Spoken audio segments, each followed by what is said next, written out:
Estamos frente a una legislación que deriva de una reforma a la Constitución de la República en su artículo 6.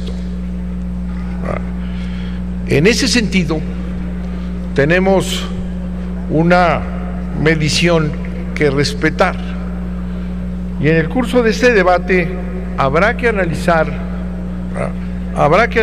si esta ley está a la altura de la reforma al artículo 6 constitucional, que establece la obligación de lograr en estas medidas la máxima publicidad. En lo que hemos escuchado, y lo vamos a analizar, y lo vamos a escuchar en el debate si es que se da, cumple esta ley los objetivos plenos del artículo 6 que establece máxima publicidad. Eso es lo que vamos a discutir. Nosotros consideramos que no lo cumple. La filosofía política reciente lo dice con toda claridad, y es una obligación de los estados que se presentan como estados de derecho, pues establecer esta obligación del Estado de manifestarse con transparencia. Bobbio lo dice: la democracia es un gobierno público. Y también, con sentido contrario, Canetti: el secreto en el ejercicio del poder fundamenta un gobierno autoritario. Eso es lo que vamos a conjurar. A reserva de lo que se platicará y veamos en lo general y luego en lo particular, podemos encontrar ventajas, sin duda. Son sujetos obligados, con algunas obligaciones de transparencia, con algunas, los partidos políticos, los sindicatos, los grupos parlamentarios, fideicomisos, fondos, contratos análogos y personas que reciban o ejerzan recursos públicos. 2. Se aumentan las obligaciones de transparencia para los sujetos obligados en las obligaciones específicas, aunque son insuficientes para cumplir con el principio de máxima publicidad que enuncia el artículo 6 de la Constitución. ¿Cuáles son las desventajas? Los titulares del órgano garante INAI son designados respondiendo al esquema de reparto de cuotas entre los partidos mayoritarios. Ello no garantiza su independencia ni su imparcialidad, algo que nos ocurre en toda esta diarrea de organismos supuestamente autónomos. Esos titulares son secuestrados por la voluntad de los partidos en el Senado y por el Ejecutivo. Leeré en su momento una carta que le dirigimos a la presidenta del instituto respectivo, que había planteado una serie de limitaciones graves a la ley general que se discutió, graves, y que sin embargo, pese a peticiones personales de que teniendo facultad de ir a una controversia constitucional, no lo hizo. Lo debió de haber hecho si hubiera sido absolutamente independiente su nombramiento, pero no lo hizo, pese a que planteó graves deficiencias en lo que se discutió y se aprobó. Desgraciadamente no son sujetos obligados directamente el poder mediático y las transnacionales. La información que se puede exigir de los poderes fácticos no señalados directamente por la ley es de manera indirecta por algunas obligaciones de transparencia insuficientes que tendrán algunas autoridades. El criterio para definir si algo es público o privado para efectos de la transparencia y el acceso a la información pública no debería ser solamente el ejercicio de recursos públicos, sino también la función o área que realizan los sujetos privados. Si los sujetos o entes privados realizan una tarea que tiene consecuencia pública, social o que afecte a la economía, esa función también debe ser pública. En materia de seguridad nacional y pública, se propone un tratamiento de excepción, que no se rige por la ley federal, sino por la ley general y los protocolos de seguridad y resguardo, artículo 84. Se deja fuera lo que permite una discrecionalidad enorme y sobre todo en un país como el nuestro, policíaco militarizado. En materia de sanciones, artículo 186 y siguientes, no se le concede a la INAI todas las atribuciones para sancionar, solo en el caso de sujetos obligados que no cuenten con la calidad de servidor público. En materia de violaciones graves a derechos humanos o delitos de lesa humanidad, la ley no es precisa ni contundente y no indica que nunca las autoridades podrán clasificar por esos motivos la información como reservada. Desde el inicio de una averiguación previa, de una queja ante la Comisión Nacional de Derechos Humanos o del inicio de cualquier procedimiento, la información deberá ser pública en esos supuestos.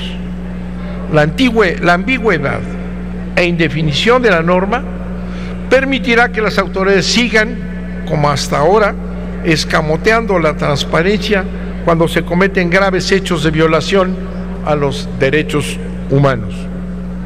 El artículo 12 de la Ley Federal incurre en el grave error de considerar que solo la información documentada que derive de competencias legales es pública, cuando la finalidad de la ley debería de ser que cualquier información de trascendencia pública que tenga que ver con las autoridades o con poderes fácticos es pública, independientemente de que esté documentado o no. Una salida fácil, no se documentan y ya en sí no pueden ser públicas ni conocidas. En materia de transparencia energética, artículos 68 y 73 de la ley, la información que específicamente debe ser pública no es la más relevante.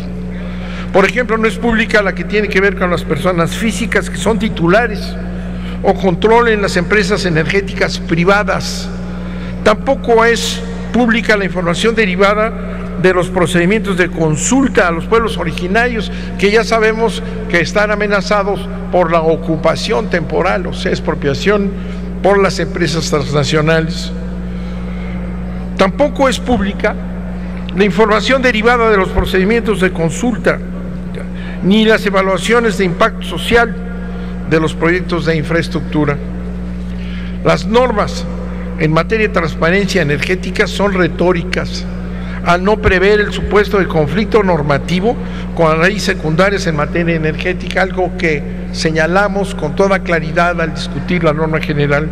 Es decir, no queda claro, en caso de antinomia, si prevalecerá la Ley General de Transparencia o las leyes y reglamentos de las leyes en materia de energía. Son excesivas y ambiguas las causales de reserva de información. Artículo 110 y siguientes.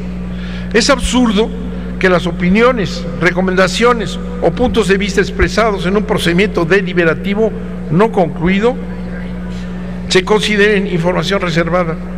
Lo anterior es totalmente contrario al principio kantiano que señala que los actos de autoridad que no son públicos son injustos, y a los principios de filosofía moral, por ejemplo, expresados por Arsenio, en el sentido de que en una democracia debe ser público tanto el procedimiento durante el mismo procedimiento como el resultado de la decisión.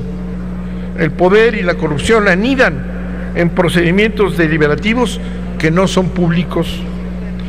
La prueba del daño debería ser más exigente para los sujetos obligados que la prevista en el artículo 106 de la ley. El daño para no difundir o el daño por no infundir la información debería comprobarse empíricamente por los sujetos obligados y no darse por sentado a través de una especulación jurídica. La ley no protege a los servidores públicos que divulguen información en contra de sus superiores o de sus pares. La ley no establece la obligación para que las declaraciones patrimoniales de interés o las declaraciones fiscales sean públicas. La información jurisdiccional tiene un tratamiento de excepción previsto en el artículo 166 y siguientes, lo que significa, al menos en esta materia, que indebidamente el INAI no es la máxima autoridad en materia de transparencia y acceso a la información en materia jurisdiccional. La ley no sanciona la comercialización de información confidencial y reservada, ni la reincidencia en la no publicación de la información. El recurso de revisión en materia de seguridad nacional que pueden presentar el consejero jurídico del gobierno no está regulado. No se regula el voto particular del comisionado que disiente, ni se establece el procedimiento para emitirlo. Los partidos y sindicatos tienen obligación de dar información, pero no de la trascendente. Por ejemplo, el caso de los partidos, no se consideran públicas las actas de reuniones de sus órganos internos, y en el caso de los sindicatos no se estima público el ejercicio del gasto público que reciben y realizan los sindicatos. El destino de los recursos que reciben los grupos parlamentarios en las cámaras no están precisados como información pública. El plazo de 18 meses que establece el tercero transitorio de la ley para que los sujetos obligados todos ajusten su normatividad en la materia es excesivo. En los hechos, esta ley se estará aplicando hasta el próximo sexenio. Las causales de improcedencia y sobreseimiento del recurso de revisión son contrarios al artículo 25 de la Convención Americana sobre Derechos Humanos. Los recursos deben ser sencillos y rápidos. El artículo 21 de la ley es contrario al artículo 1 de la Constitución. En la interpretación, las autoridades deben tomar en cuenta el bloque de constitucionalidad. En general, las obligaciones específicas de transparencia de autoridades y de personas están limitadas. Lo importante en cada poder y autoridad no es buscar transparentar.